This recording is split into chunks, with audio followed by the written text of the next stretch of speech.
கடந்த 2 தினங்களுக்கு முன்பு சென்னை அம்பத்தூர் பகுதியில் சாலையில் சென்று கொண்டிருந்த பெண்ணை நாய் கடித்ததில் மருத்துவமனையில் அனுமதிக்கப்பட்ட அவர் சிகிச்சை பெற்று வீடு திரும்பிய நிலையில் நாய் கடித்ததன் சிசிடிவி காட்சி வெளியாகியுள்ளது. அந்த காட்சிகளை தற்போது பார்த்து வருகிறோம்.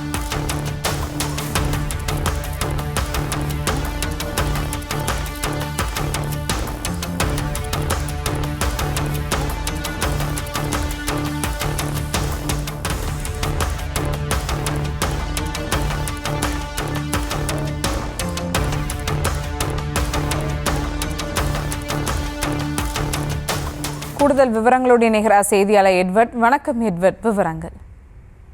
வணக்கம்.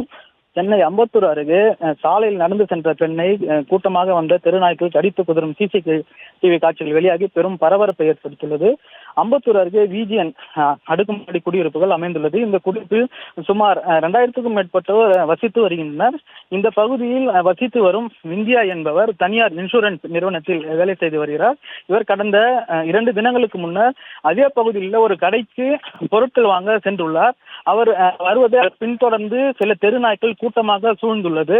ஆக்ரோஷமாக அவரை துரத்தி வந்துள்ளது. அதில் திடீரென ஒரு நாய் விந்தியா மீது பாய்ந்து அவர் தொடை, கை, கால்கள் உள்ளிட்ட பகுதிகளில் ஆக்ரோஷமாக கடித்து குதறியுள்ளது. இதில் நிலை குலைந்த விந்தியா அதே இடத்தில் அதிர்ச்சியில் உறைந்து போனார். உடனடியாக அக்கம்பக்கத்தினர் அந்த நாயை விரட்டி நாயிடம் இருந்து அவரை மீட்டனர். உடனடியாக அங்கிருந்தவர்கள் அவரை மீட்டு தனியார் மருத்துவமனையில் அனுமதித்தனர். அவருக்கு அங்கு தையல்கள் போடப்பட்டு நாய்க்கடி ஊசிகளும் போடப்பட்டு அவர் வீடு திரும்பியுள்ளார். அந்த நெஞ்சை பதற வைக்கும் சிசிடிவி காட்சிகள் தற்போது வெளியாகி பெரும் பரபரப்பு ஏற்பட்டுள்ளது. இந்த பகுதியில் 100க்கும் மேற்பட்ட நாய்கள் சுற்றித் திரிவதாகவும் பொதுமக்களின் இயல்பு வாழ்க்கையும் குழந்தைகளில் மிக அச்சமாகவும் இருப்பதாக அந்த பகுதி மக்கள் தெரிவிக்கின்றனர். உடனடியாக நாய்களை பிடித்து அப்பகுதியில் இருந்து அப்புறப்படுத்த வேண்டும் என கோரிக்கையும் விடுத்துள்ளனர்.